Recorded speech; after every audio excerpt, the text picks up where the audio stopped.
नमस्कार विद्यार्थियों। आज का हमारा टॉपिक है थेल्स प्रमेय की विलोम।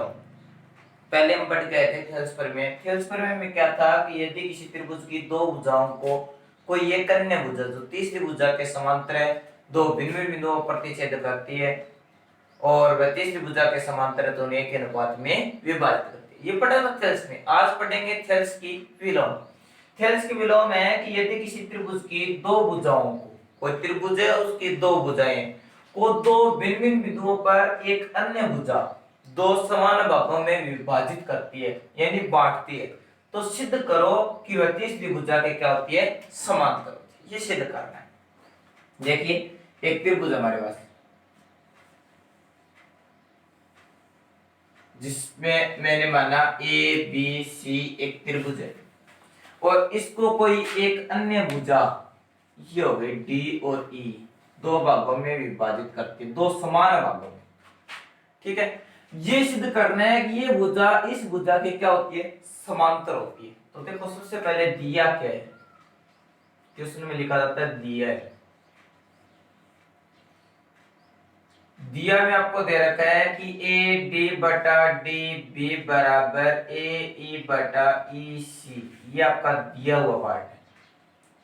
ठीक है, अब देखो हमें करना है सिद्ध। सिद्ध करना में हमारे पास आ गया कि डी ई समांतर है बीसी के, कि डी ई समांतर है बीसी। इसके बाद फिर देखो एक रचना करनी पड़ेगी। रचना में क्या किया, मैंने एक भुजा खींची डी एफ। क्या खींची मैंने, डी एफ खींची जो कि क्या है, बीसी के समांतर है। डी एफ को खींचा जो कि डी एफ समांतर है किसके, बीसी। ठीक हो गया यहां तक क्लियर। अब देखो उपपत्ति, सबसे पहले त्रिभुज ए बी सी को लीजिए। त्रिभुज ए बी सी में दिया क्या वो लिख लो, ए डी बटा डी बी बराबर ए ई बटा ई सी। ये तो गया हमारा दिया पार्ट। कौन सी समीकरण होगी, एक। नेक्स्ट सिद्ध, इसके बाद देखो दोबारा त्रिभुज ए बी सी लिया मैंने। त्रिभुज ए बी सी में हमें दे रखा है डी एफ समांतर है बी सी के, कि डी एफ किसके समांतर है, बी सी के। जब कोई एक भुजा दो भिन्न बिंदुओं पर प्रतिच्छेद करती है, तीसरी भुजा के समांतर होती है तो उन्हें एक के अनुपात में क्या करती है, विभाजित करती है। किसने बोला था, थेल्स प्रमेय या फिर आधारभूत अनुपातिकता प्रमेय। तो देखो ए डी बटा डी बी बराबर ए एफ बटा एफ सी। ए डी बटा डी बी और ए एफ बटा एफ सी हो गया। ये कहां से लेके, हम थेल्स के अनुसार लेके हैं, थेल्स प्रमेय से। ये समीकरण नंबर कितनी होगी, दो। समीकरण एक व दो को ध्यान से देखो, एलएचएस पार्ट क्या हो रहा है, बराबर। तो समीकरण एक व दो से जब एलएचएस पार्ट बराबर है तो आरएचएस पार्ट स्वतः ही बराबर हो जाता है। पहला देखो एक पार्ट बराबर हो गया तो दूसरा अपने आप बराबर हो जाएगा।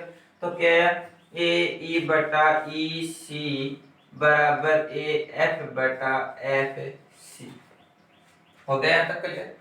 ये दोनों पार्ट बराबर तो ये दोनों पार्ट भी क्या हो गए, बराबर। अब देखो हमें निकालनी एक कंप्लीट भुजा। कंप्लीट भुजा निकालने के लिए दोनों पक्षों में क्या कर देते हैं, एक जोड़ देते हैं। तो दोनों पक्षों में एक जोड़ने पर, दोनों पक्षों में एक जोड़ने पर, एक जोड़ रहे हैं तो देखो ए ई बटा ई सी प्लस एक और इधर है ए एफ बटा एफ सी प्लस एक। लघुत्तम क्या लिया हमने, ई सी, लघुत्तम ई सी ले लिया। ई सी में ई सी का भाग दोगे क्या बचेगा, ए ई और प्लस क्या है, ई सी। इधर देखो एफ सी और ये क्या हो जाएगा, A F plus F C. देखो लघुत्तम ई सी था, ए ई प्लस ई सी, ए ई यहां तक और यहां से यहां तक कंप्लीट भुजा क्या बन गई, ए सी। इधर देखो A F plus F C क्या बनेगा भाई, ए सी बनेगा बटे एफ सी। देखो ए सी दोनों बराबर है तो ई सी किसके बराबर होगा, एफ सी के, तो ई सी बराबर है एफ सी के। देखो ई से जितनी दूरी सी की है उतनी दूरी एफ से क्या है, सी के, यानी ये बीच की जो दूरी है वो क्या हो गई, जीरो। कितनी हो गई, जीरो, यानी दोनों दूरियां क्या हो गई, बराबर हो गई। तो ई सी किसके बराबर है, एफ सी की। और जब दोनों दूरियां बराबर है, दोनों पार्ट बराबर है, तो ये भुजा तो हमें पहले ही पता था इस भुजा के समांतर है, और ये भी इसकी क्या होगी, समांतर ही होगी। तो देखो यह परिणाम कब संभव है, अतः यह परिणाम तभी संभव है जब दोनों रेखाएं समपाती हो। कैसी हो, समपाती हो। समपाती का मतलब एक ही रेखा के ऊपर क्या गुजर रही हो, दूसरी रेखा गुजर रही हो, तभी समपाती होगी।